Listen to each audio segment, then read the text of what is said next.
Halo, selamat malam pemirsa. Mari kita menjauh sejenak dari hiruk-pikuk politik, menjauh dari bermacam polemik dengan Pancasila dan Konstitusi sebagai referensi. Kita berdiskusi untuk perbaikan negeri, membahas beragam isu kebangsaan bukan kepentingan pribadi, kelompok ataupun golongan. Visi Negarawan program talk show yang mewadahi gagasan luar biasa duduk bersama untuk memecahkan berbagai persoalan bangsa. Dan apa tema diskusi kita pekan ini? Berikut rangkuman selengkapnya untuk Anda.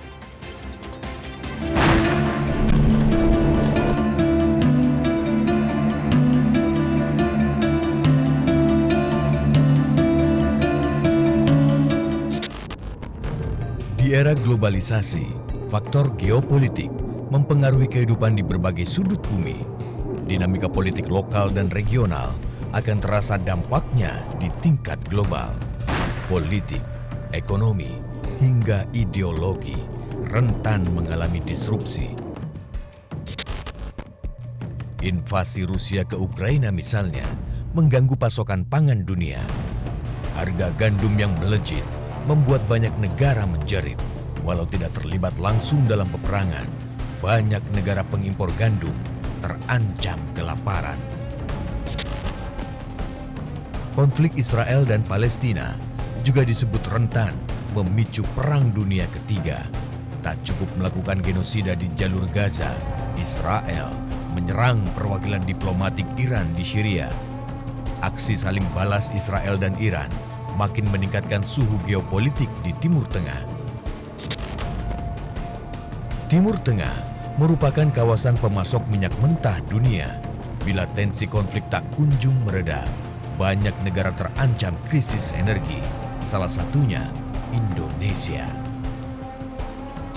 Pemimpin nasional ke depan tidak hanya dituntut piawai merancang dan melaksanakan program pembangunan, seorang pemimpin bangsa juga harus mampu mengawal kepentingan nasional di tengah dinamika global.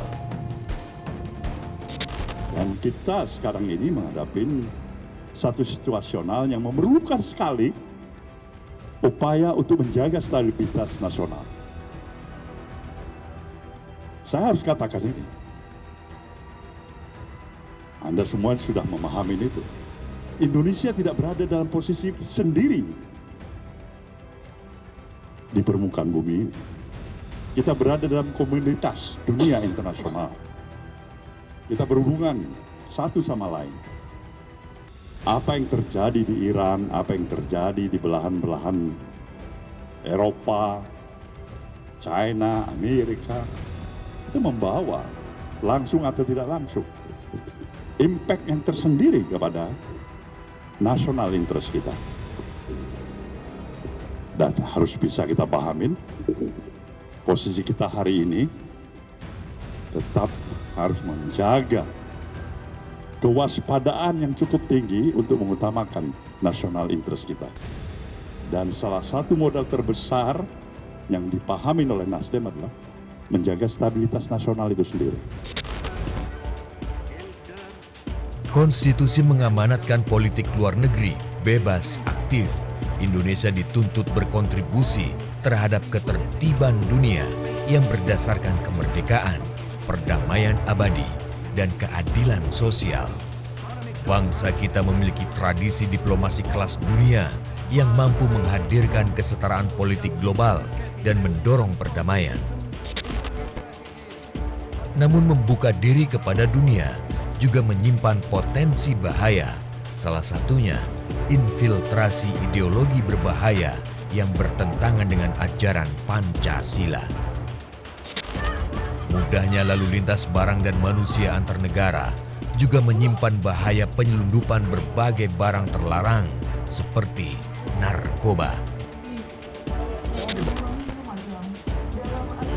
Di regional Asia ada tantangan, perebutan wilayah dan pengaruh di Laut Cina Selatan. Di benua Eropa, belum ada tanda-tanda berakhirnya perang di Ukraina. Di Timur Tengah, ketegangan dan konflik terus meningkat dan bisa jadi meluas. Kemampuan menjaga kedaulatan adalah tantangan yang tidak dapat dinegosiasikan. Indonesia makin aktif dalam pergaulan antar bangsa di dunia. Pertumbuhan ekonomi membuat negara kita makin disegani Di era serba global, bagaimana posisi kepentingan nasional di tengah padatnya lalu lintas ideologi dan kapital? Apa saja riak-riak global yang mesti diwaspadai pemerintahan baru nanti? Mampukah bangsa Indonesia menjalankan amanat konstitusi saat dunia makin terfragmentasi oleh diplomasi aliansi?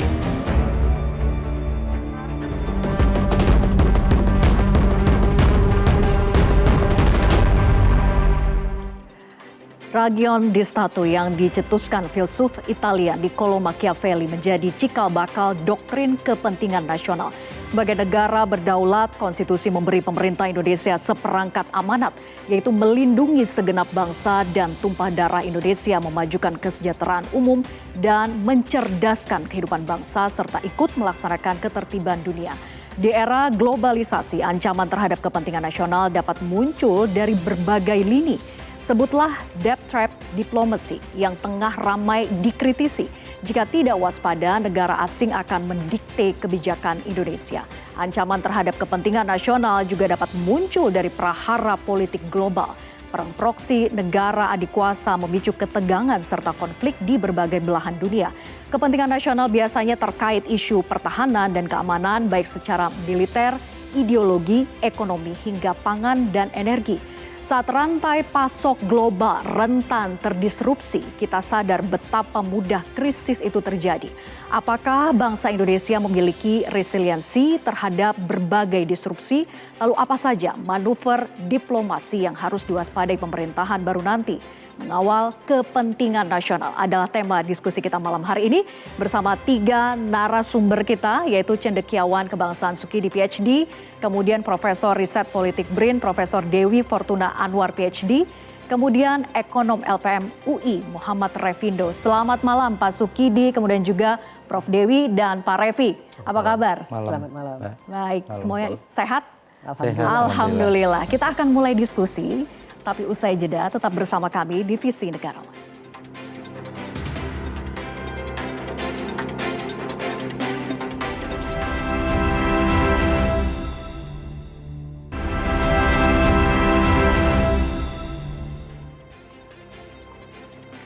Mengawal kepentingan nasional itulah tema diskusi kita. Saya ingin ke Pak Sukidi dulu. Pak Sukidi, mengingat amanat kepentingan nasional dapat kita temukan di dalam konstitusi kita. Tapi bagaimana sebetulnya capaian amanat konstitusi menjelang 78 tahun Indonesia ini merdeka dan proyeksi ke depan di tengah berbagai tantangan global? Saya kira kita lambat dalam mewujudkan amanah konstitusi. Misalnya kita ambil aspek kecerdasan bangsa, sementara kecerdasan kita itu berada di angka 130 di dunia dan terendah di Asia Tenggara. Ini tentu saja memprihatinkan dan secara umum kita relatif tertinggal jauh. Bukan hanya dengan negara maju tapi dengan negara Asia Tenggara sekalipun. Sehingga kita saya kira harus menumbuhkan kesadaran konstitusional kepada seluruh pemimpin bahwa kita memang tertinggal jauh dengan negara-negara lain dan karena itu perlu kesadaran untuk menjiwai kembali amanah dari ibu dan bapak pendiri bangsa. Political will-nya itu harus ada, muncul dari pemimpin bangsa kita. Harus ada, terutama terkait dengan ikhtiar untuk mewujudkan impian dari ibu dan bapak pendiri bangsa. Misalnya kita ambil pada aspek kecerdasan itu sendiri. Kecerdasan ini saya kira refleksi dari kemajuan satu negara. Tidak ada negara maju dengan kecerdasan IQ warganya yang berada di angka 130 dunia dan terendah di Asia Tenggara. Karena itu hal terbaik yang bisa kita lakukan adalah memanggil para pemimpin untuk fokus pada aspek peningkatan kecerdasan warganya. Dengan cara apa? Dengan cara pembaruan di bidang pendidikan. Bagaimana pembaruan di bidang pendidikan dilakukan? Secara sistemnya atau bagaimana? Sistemnya tentu saja, terutama metode pembelajaran, keberpihakan untuk menghadirkan kualitas pembelajaran yang terbaik. Tapi bukankah setiap ganti menteri ganti juga sistemnya? Itu sebenarnya pentingnya kesadaran untuk melihat aspek keberlanjutan dari program pembaruan pendidikan nasional ini, sehingga kita lebih fokus pada perbaikan mutu pendidikan nasional itu sendiri. Jadi berfokus pada kualitasnya begitu ya? Kualitas, dan terutama ini Mbak Vera, aspek infrastruktur pendidikan, terutama di daerah-daerah, di kampung-kampung, daerah-daerah kemiskinan itu sendiri. Karena itu yang seringkali kita abaikan. Kenapa? Karena fokus pada daerah-daerah yang tertinggal, yang terbelakang, yang mutu pendidikannya jelek, itu agak kurang diperhatikan oleh pemerintah. Kesenjangannya masih begitu tinggi antara yang di daerah dengan yang berada di perkotaan gitu ya. Aspek kesenjangan ini coverage-nya cukup luas, Mbak. Jadi bukan hanya kesenjangan dari aspek ekonomi, tapi juga dari aspek kota, desa, aspek pendidikan juga, dari aspek kesejahteraan juga timpang. Sehingga fokus perhatian kita harus lebih ke arah pembangunan pendidikan, human capital, dan perbaikan aspek kesehatan, dan terutama yang tak kalah pentingnya adalah penghidupan yang layak.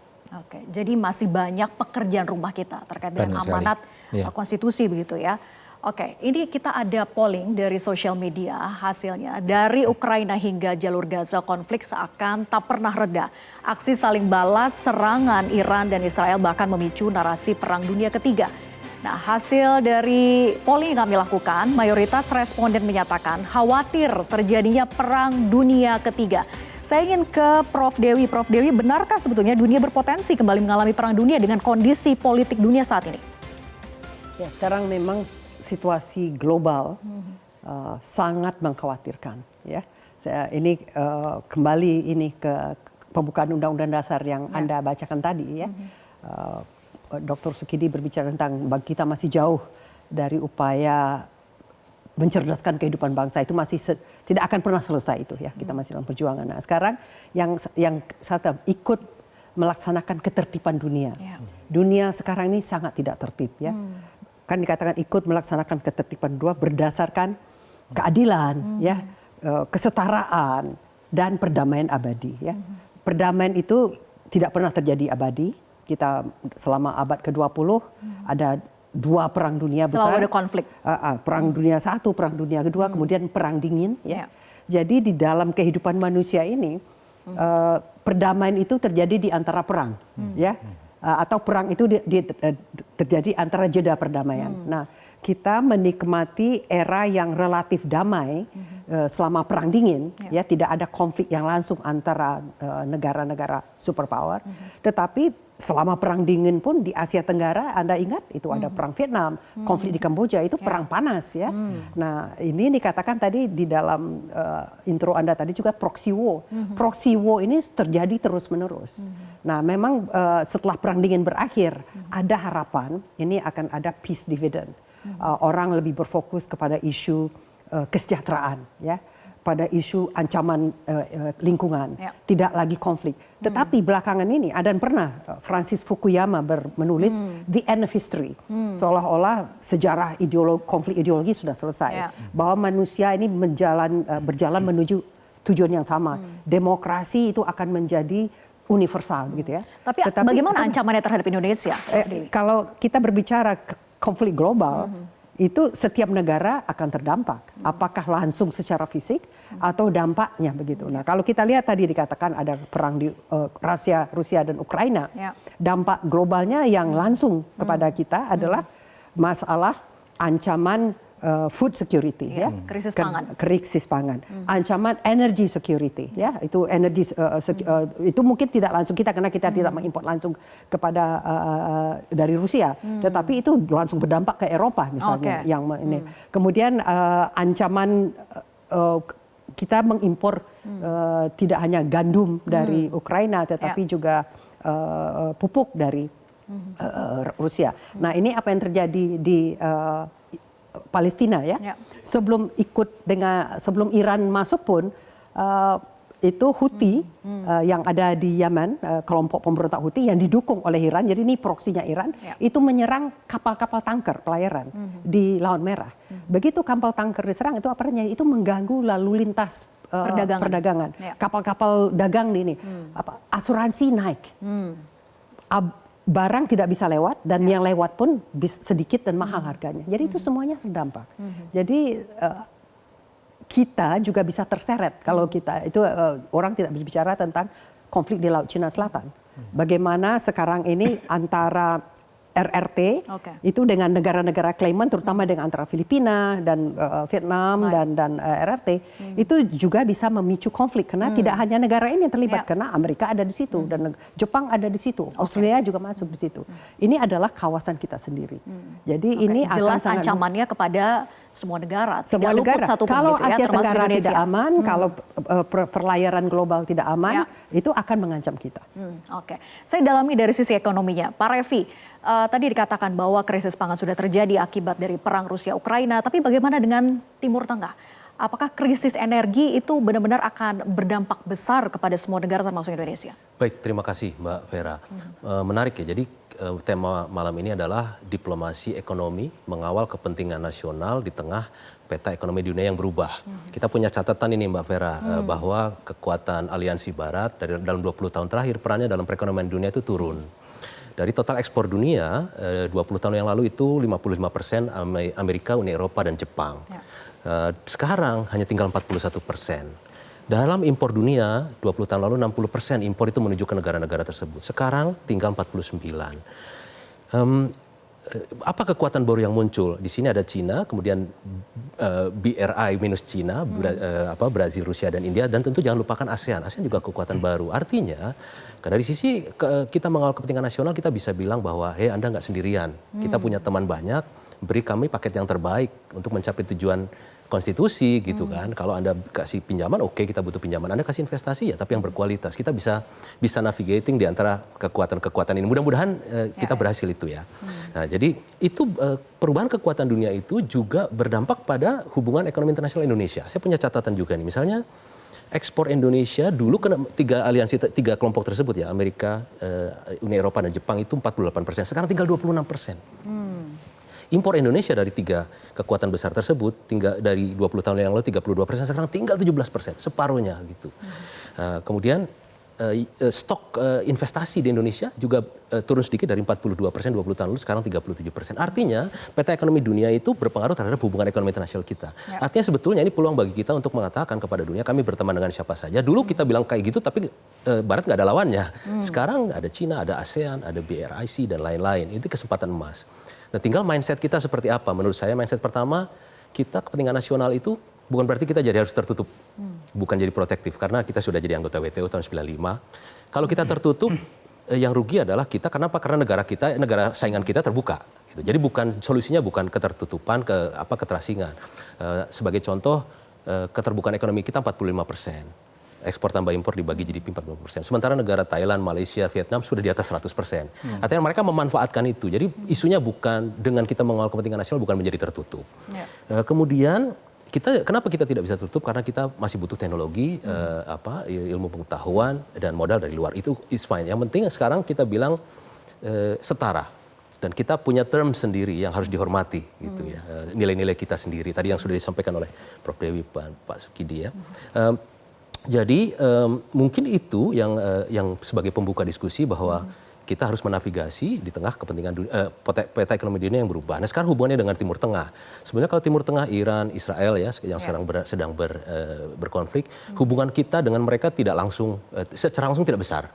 Total ekspor impor. Tapi secara dampak krisis energinya? Betul. Dampaknya ada dua. Satu yang terjadi di terusan Suez, satu di Selat Hormuz kan gitu kan ya. Kalau yang di Selat Hormuz ini minyak. Kalau di terusan Suez ini ekspor barang kita ke Eropa dan impor bahan baku kita ke Eropa. Ini yang harus dimitigasi. Kalau mengenai impor bahan baku dan ekspor ke Eropa, sudahlah Eropa itu sudah declining. Kita harus cari pasar baru kan? Itu amanat juga Presiden mencari pasar baru. Amerika Selatan tumbuh, Asia Tengah tumbuh, Afrika tumbuh gitu. Itu bisa digali. Nah, sekarang tinggal isunya minyak. Minyak kita mengekspor, lifting kita tinggal berapa 600.000 ya, tolong saya dikoreksi. Kita mengimpor bahan baku, jadi pertanyaan saya adalah apa kabar pembangunan kilang minyak kita? Itu mungkin sebagai pembuka. Apa kabarnya dalam artian bahwa itu sebetulnya bisa menjadi alat bantu kita untuk bisa survive di tengah kondisi krisis energi begitu ya. Betul. Kita bisa hidup dengan kilang minyak kita sendiri. Betul, satu untuk ke produksi BBM, dari minyak ke BBM kan perlu kilang. Kedua adalah untuk industri petrokimia. Jadi kalau industri kita di manufaktur kita itu ketergantungan impornya itu kan produk kimia dan petrokimia.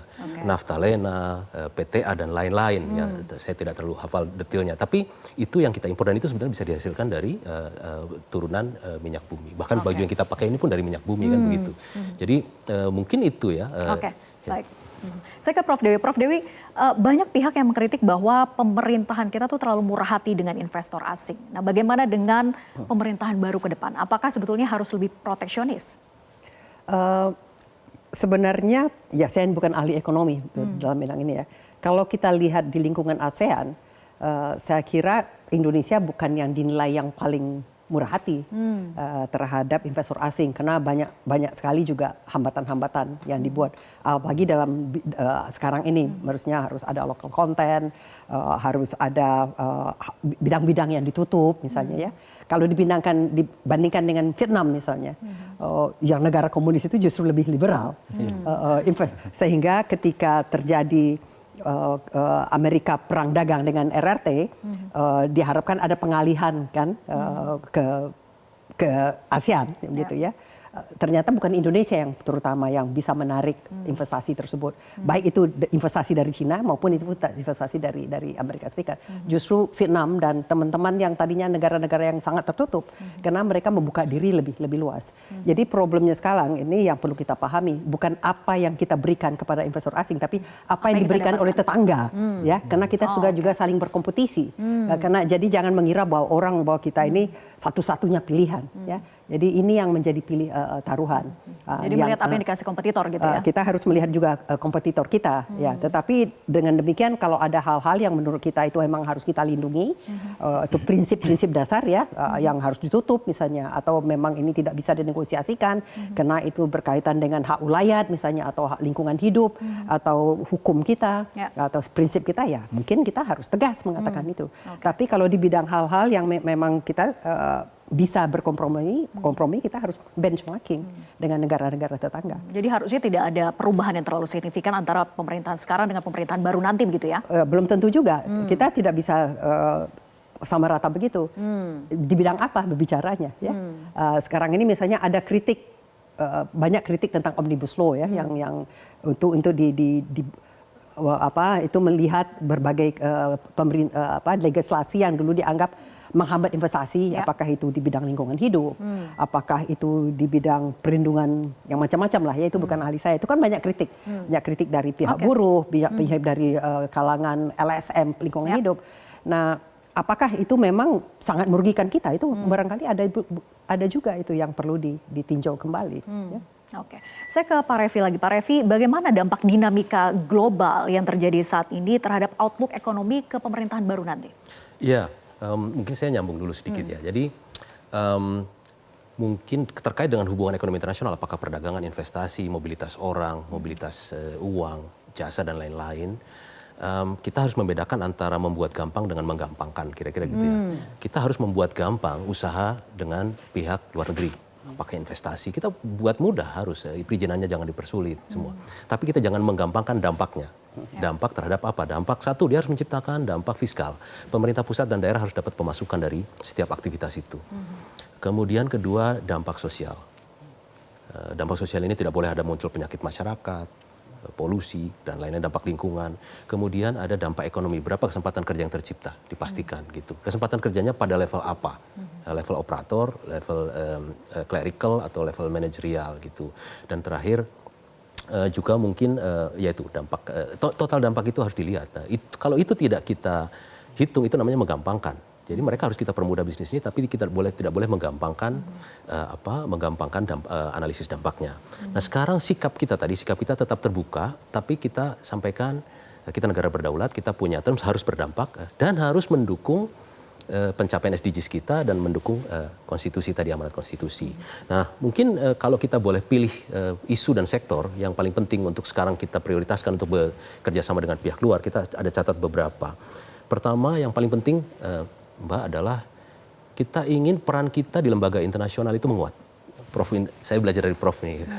Misalnya Kita punya modal bagus, kita presiden G20, ketua ASEAN. Ya. Tapi di WTO kita belum berperan banyak. Nah, misalnya kita kemarin bikin policy brief, kita bilang bahwa Indonesia harus menginisiasi kemudahan akses pasar ke negara maju untuk produk-produk pertanian. Dan inisiasi itu jangan dianggap dimusuhi, karena dia tidak formal lalu dimusuhi, enggak. Kita gelindingkan, pengikutnya makin banyak dan menjadi inisiatif WTO. Atau kita bilang bahwa dispute settlement body itu oke, setiap pihak yang berkonflik boleh menggunakan lembaga itu, boleh menuntut. Tapi kita nggak punya lawyernya, kita nggak bisa bayar lawyernya. Boleh dong WTO kasih free international trade lawyer. Itu kan inisiatif-inisiatif yang Indonesia bisa lead gitu. Itu saya pikir strategis sekali ya. Itu mungkin itu agenda yang penting. Lalu kemudian tadi menyangkut ketahanan pangan. Ini impor pangan kita 20 miliar dolar. Luar biasa ya. Artinya gitu. tantangan yang jauh lebih besar bagi pemerintahan baru ke depan. Betul. Gitu ya, dari segi pangan. Menurut saya sudah waktunya kita ini, kan Undang-Undang Pangan 2012 itu ada 3 konsep yang diajukan. Kemandirian, ketahanan, dan kedaulatan. Tiga-tiganya ini baik, tapi sekarang kita fokusnya sangat ke ketahanan. Ketahanan itu ujungnya adalah akses pangan murah bagi masyarakat. Ya. Yang korban siapa? Yang korban petani kan gitu. Nah, kalau kedaulatan ini berbeda. Kedaulatan itu kendali di tangan kita. Ada lokalitas pangan di setiap daerah, ada nggak dong pangan unggulannya? Tidak semua harus makan yang sama. Dan pangan itu sakral, bukan barang yang oke masuk international trade, diperdagangkan. Bukan, tidak semua seperti itu. Gitu. Kalau ketahanan pangan, nanti solusinya ya sudah, kalau langka pangan impor, selesai. Karena itu toh akses pangan murah.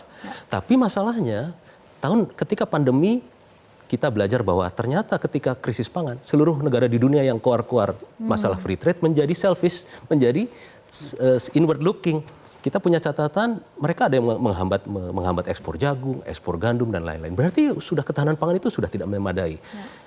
Kedaulatan itu artinya kendali di tangan kita, makanan adalah sakral dan kita harus bisa memisahkan antara kebijakan pertanian dan kebijakan perlindungan sosial. Itu kuncinya. Kenapa? Kalau sekarang kan gini, karena di desa pun banyak yang tidak punya sawah, karena di kota itu konsumsi beras, maka berasnya tidak boleh mahal.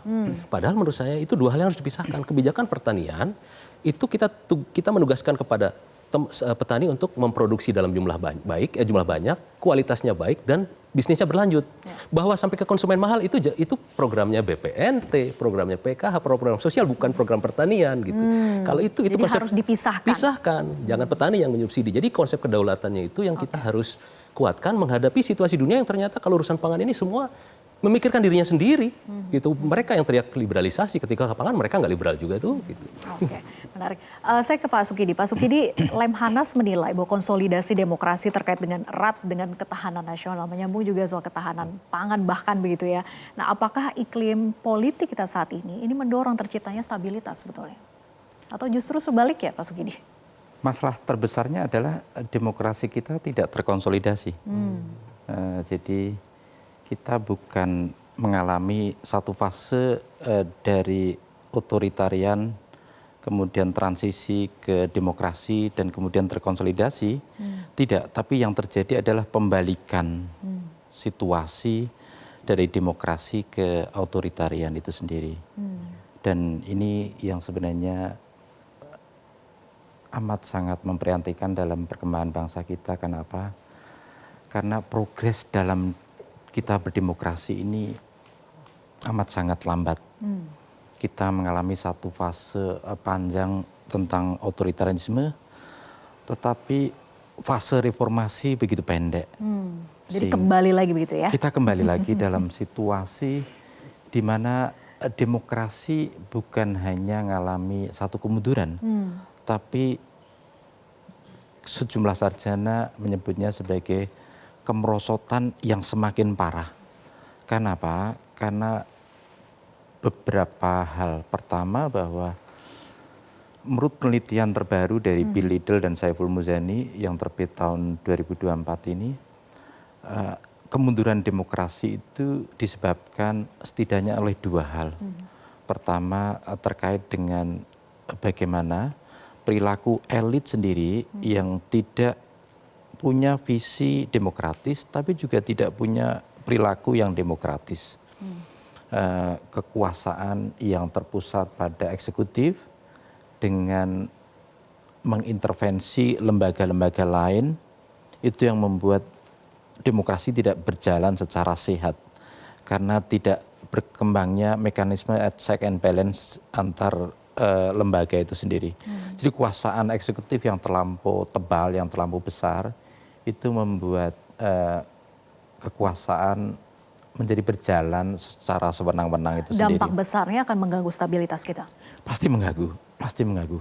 Karena begini, tidak ada investasi yang akan datang pada suatu negara di mana demokrasi tidak tertata dengan baik. Jadi apa yang disampaikan oleh Mas Rino tadi itu juga mengganggu investor itu sendiri. Misalnya kasus terakhir kontroversi tentang investasi Apple misalnya. Rencana mau investasi 160 triliun dan kita sudah gegap gempita. Tapi ketika kita lihat perbandingan dengan investasi Apple di Vietnam, Vietnam sudah sampai 260 triliunan. Dan itu sudah berjalan. Sehingga ini contoh bagaimana iklim investasi kita yang tidak kondusif itu juga mempengaruhi persepsi investor terhadap kita, terutama pada aspek korupsi, penyelenggaraan pemerintahan yang tidak bersih, tidak akuntabel, dan yang lebih mengkhawatirkan adalah hukum yang betul-betul berada pada titik nadir. Karena apa? Karena ketika hukum ini tidak berjalan secara adil, secara independen, secara imparsial, maka sebenarnya kekhawatiran yang kita hadapi bukan hanya berasal dari dalam negeri, tapi sebenarnya juga dari luar negeri. Karena investor melihat bahwa ketidakpastian ketika ada masalah, ketidakpastian hukumnya juga berdampak begitu ya. Betul sekali. Jadi masih banyak catatan perbaikan yang harusnya dilakukan. Nah, saya juga nanti usai jeda tapi dijawab Prof Dewi. Untuk memenangi kompetisi itu kita juga perlu adanya kolaborasi. Tapi haruskah kita untuk memenangi itu bergabung dengan aliansi negara-negara superpower? Tapi dijawab nanti usai jeda. Dan pemirsa, Visi Negarawan kembali sesaat lagi.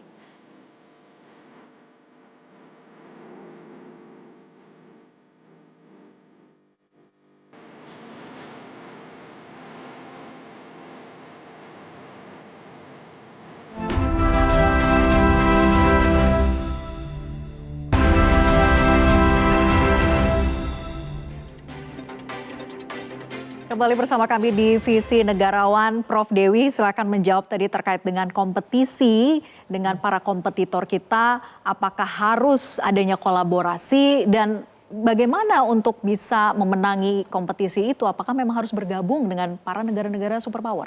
Ya. Sebelum saya menjawab yang isu global ya, saya ingin melanjutkan diskusi menanggapi yang disampaikan Pak Sugidi. Menyambung ya. Silakan. Tadi Mbak Vera bercerita tentang Lemhanas mengatakan bahwa demi kalau tidak stabil nanti demokrasi tidak jalan. Memang negara yang berperang itu nggak mungkin demokrasinya terjadi. Tetapi dalam kasus Indonesia kita juga perlu ingat ini bulan Mei dan 26 tahun masa reformasi jatuhnya rezim Orde Baru ya, tanggal 21 Mei itu Presiden Soeharto mengundurkan diri dulu ya. Nah, di zaman Orde Baru kata stabilitas itu dijadikan mantra. Demi stabilitas semuanya dihalalkan ya untuk membatasi kebebasan pers ya, tidak ada Metro TV waktu itu. Membatasi bisa dikatakan alibi ya. Alasan. Jadi demi stabilitas itu penting untuk memungkinkan ekonomi berjalan. Jadi demi stabilitas, demi pembangunan ekonomi tidak ada kebebasan berpendapat, tidak ada kebebasan berkumpul, tidak ada kebebasan pers ya. Tidak ada cendekiawan yang bisa berbicara seenaknya karena bisa itu dibungkam ya. Jadi jangan dijadikan stabilitas itu mantra utama ya. Stabilitas itu penting sekali. Tapi mencapai stabilitas kita sudah punya komitmen itu adalah melalui sistem demokrasi. Sistem demokrasi itu apa ya? Terutamanya demokrasi dan hak asasi manusia itu adalah dua sisi mata uang yang sama ya. Jadi hak untuk menyuarakan pendapat, hak untuk menyampaikan kritik, saya mudah-mudahan ya seperti yang disampaikan kita malam ini Pak Sukidi tidak ditangkap di luar begitu setelah itu. Kalau dulu itu bisa terjadi, metronya bisa dicabut ya izinnya. Nah, jadi demokrasi bagi kita adalah alat sekarang untuk memastikan stabilitas langgeng. Karena tanpa adanya ruang untuk menyatakan pendapat, perbedaan pendapat dan sebagainya, itu akan seperti vulkano, gunung Merapi yang ketutup klubnya. Dia satu-satu akan meletus. Satu-satu meletus. Nah, seperti yang terjadi pada kita ya pada tahun 98. Jadi demokrasi itu justru memang untuk menjaga persatuan dan kesatuan. Karena kalau tidak ada kemungkinan orang mengekspresikan diri untuk berbeda pendapat, untuk melakukan check and balance, satu-satunya adalah dengan memberontak atau dengan parlemen jalanan, ya, atau dengan hal-hal yang underground, gerakan teror dan sebagainya. Nah, demokrasi ini esensinya, Mbak Vera, adalah konflik yang dilembagakan. Jadi kita itu penting untuk berkonflik, untuk berbeda pendapat. Tapi kekuatan semangatnya itu masih sama tidak seperti tahun 98? Saya kira tentu kelihatannya kan kondisinya ini, bukankah berbeda, Bu? Kondisinya berbeda, ada generasinya pun berbeda. Generasi yang berbeda, ada tantangan yang berbeda, tetapi semangat untuk menjaga sistem demokrasi mudah-mudahan jangan luntur, ya.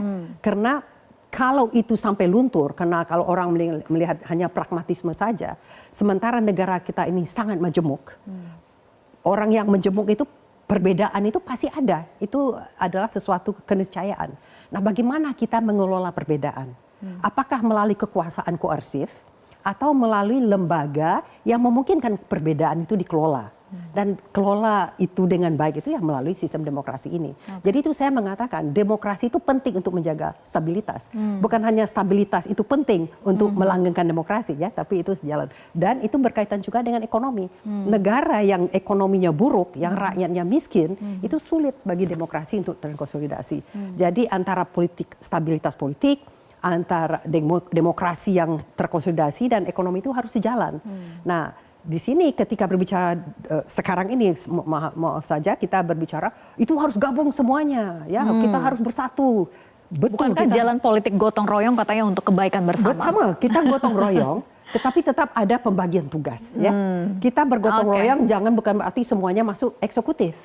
Harus ada porsi yang dimainkan ya. Ada yang itu checks and balance itu menjadi sangat penting. Jadi ini saya kira bagi kita itu penting. Nah, sekarang untuk kompetisi ya, kolaborasi itu penting sekali ya. Dengan siapapun? Dengan semua negara. Ya, Indonesia superpower ataupun bukan dengan superpower? semua negara. Jadi Pak Prabowo sendiri mengatakan satu musuh itu sudah terlalu banyak, 1.000 kawan itu terlalu sedikit ya, satu musuh itu terlalu banyak. Jadi Indonesia prinsipnya kita tidak menganggap siapapun musuh dan kita bekerja sama dengan siapa saja yang mau bekerja sama. Terbuka dengan siapapun. Namun, nah ini tadi Anda berbicara aliansi. Nah, aliansi itu ada hal yang berbeda lagi.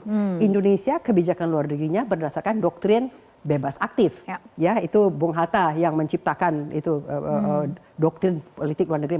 Itu artinya kita tidak beraliansi dengan siapapun. Nah, aliansi adalah indikasinya konotasinya adalah persekutuan militer.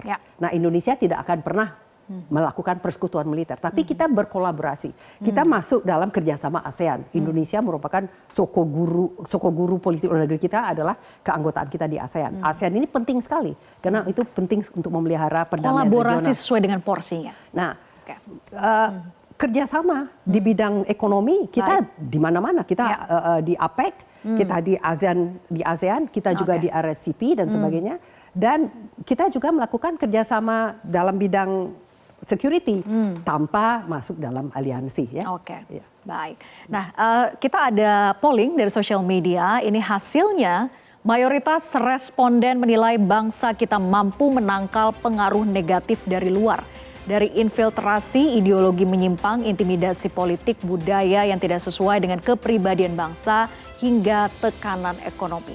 Interaksi global dapat menguntungkan namun juga dapat membahayakan. Nah, bagaimana sebetulnya pendapat dari masing-masing narasumber? Saya ke Pak Revi dulu, silakan Pak Revi. Ya, baik, mungkin menjawab pertanyaan ini sambil menyambung dari Prof. Dewi dan Pak Sukidi. Tadi bahwa aliansi kita tidak bisa karena kita bebas aktif, tapi kerjasama ekonomi dengan blok mana saja silakan, kita terbuka. Nah, saya menawarkan sesuatu yang agak berbeda bahwa kita mau masuk OECD misalnya Prof ya, kita bergabung memformalkan kerjasama BRIC, BRIC atau apapun. Yang kunci menurut saya ada dua. Satu adalah kita hadir di kelompok tersebut sebagai inferior atau sebagai seseorang yang dianggap yang bisa mempengaruhi. Itu kuncinya gitu. Nah, kita punya modal apa?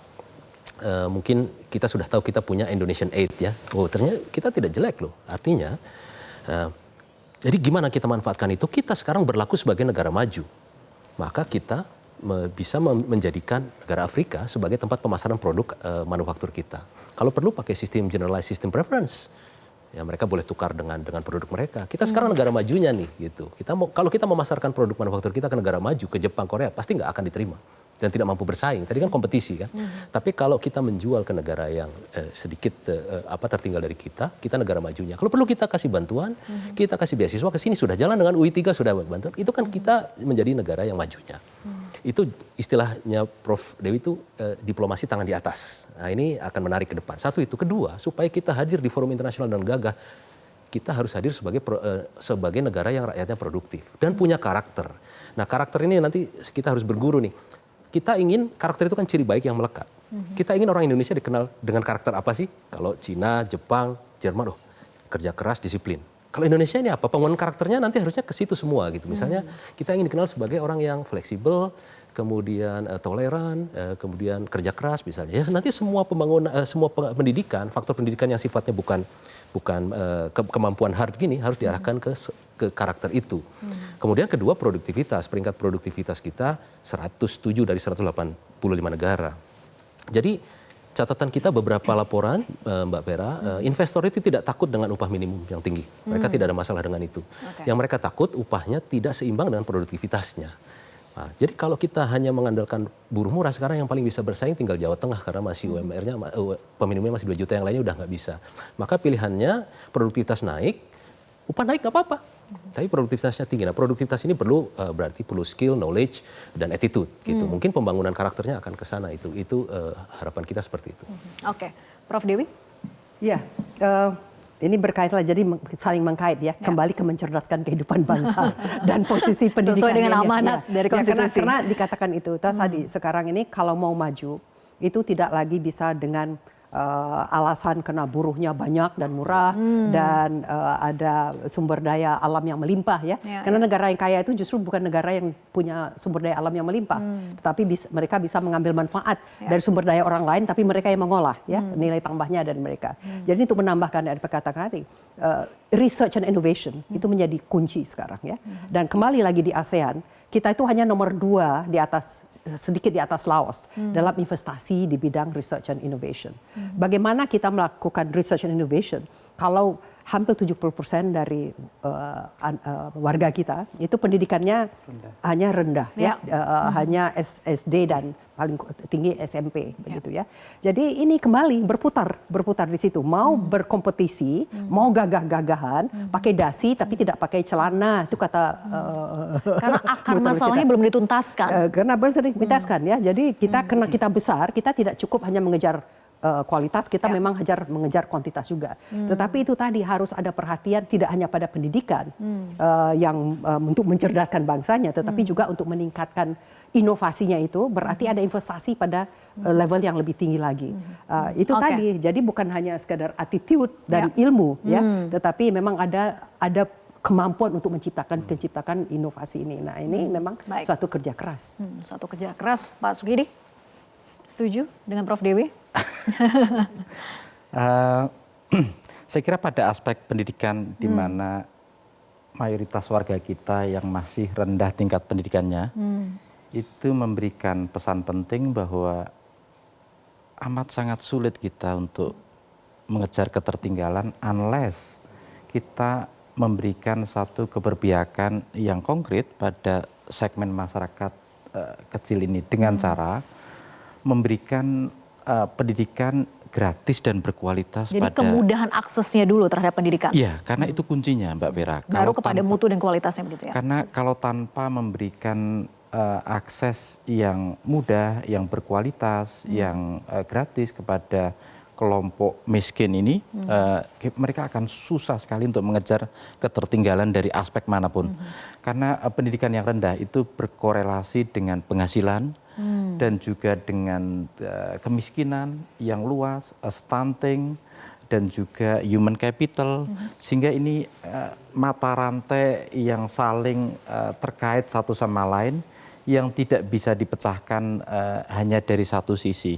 Sehingga kebijakan yang lebih komprehensif terutama pada penanganan kemiskinan, perbaikan pendidikan, dan juga terutama pada aspek penyediaan kerja yang produktif terutama pada kelompok petani, kelompok buruh, kelompok nelayan, mereka yang masuk kategori bawah. Kenapa? Karena berbicara tentang ekonomi dan pertumbuhan yang sering digembar-gemborkan bergerak sekitar 5%, itu sebenarnya berbicara tentang struktur ekonomi kita yang begitu timpang. Kita memiliki struktur ekonomi yang kelas kaya amat sangat sedikit, kelas miskin cukup besar, 26 juta, dan ada satu segmen kelas yang paling besar. Paling gemuk, yang kelas menengah. Susah sekali naik untuk menjadi kelas kaya, tapi rentan jatuh pada kelas miskin. Jadi berbicara besar tentang negara maju, tentang Indonesia Emas, tentang kompetisi kepada dunia global, itu meaningless, tidak ada maknanya tanpa memperhatikan segmen masyarakat, terutama kelas miskin dan kelas menengah, yang ini harus diberikan kebijakan Jadi yang khusus. diselamatkan bukan hanya yang kelas kecil, tapi juga yang menengah. Terutama Jangan sampai menengah. menjadi kecil begitu ya. Terutama menengah ya. Baik, kita akan lanjutkan diskusi usai jeda, tetap bersama kami di Visi Negarawan.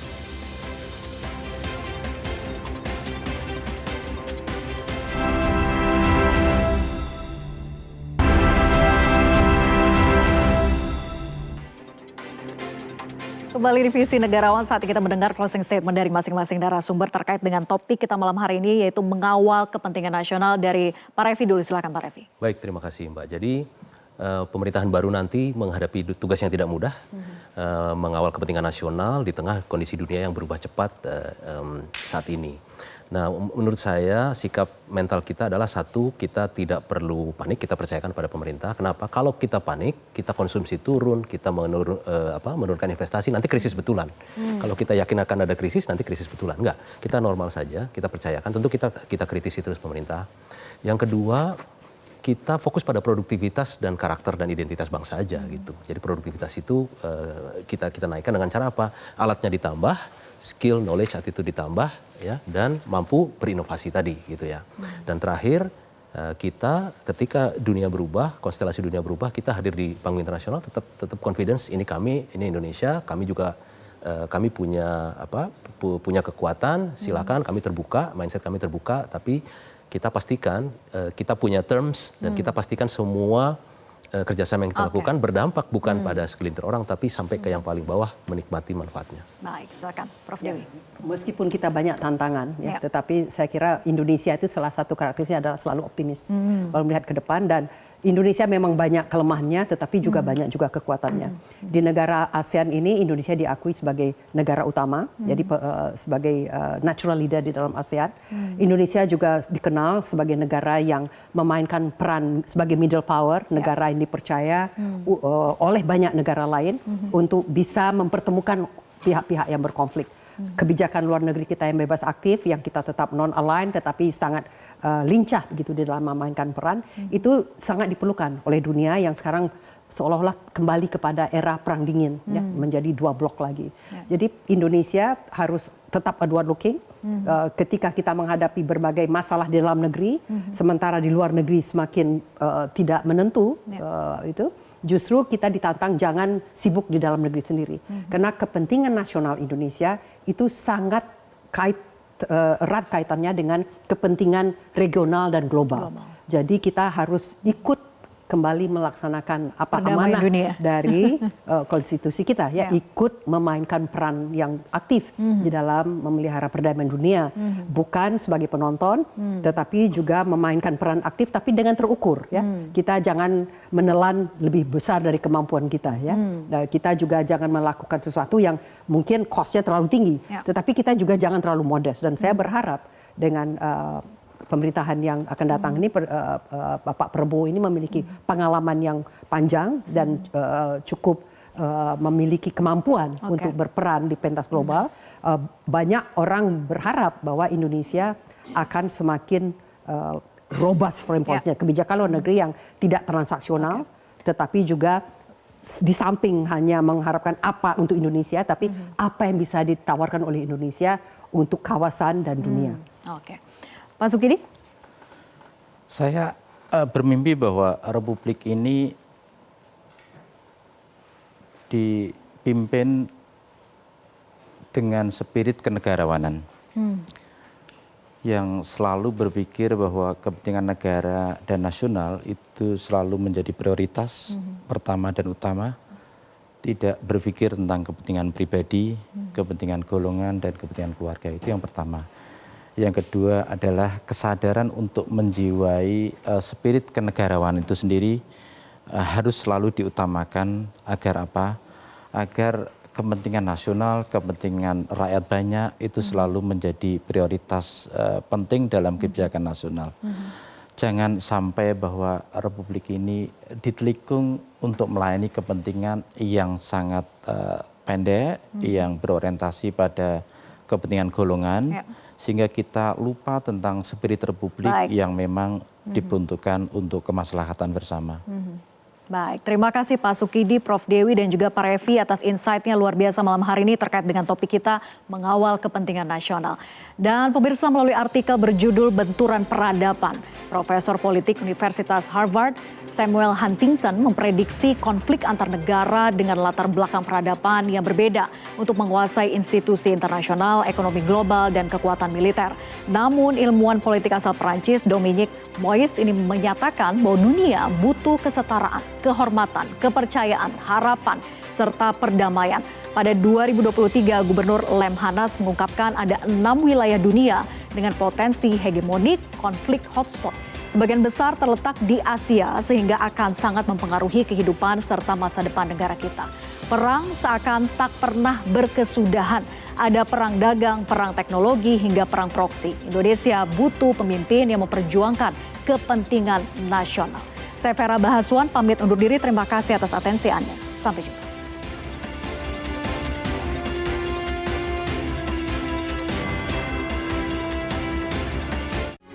Metro TV. Jelajahi cara baru mendapatkan informasi. Download Metro TV Extend sekarang.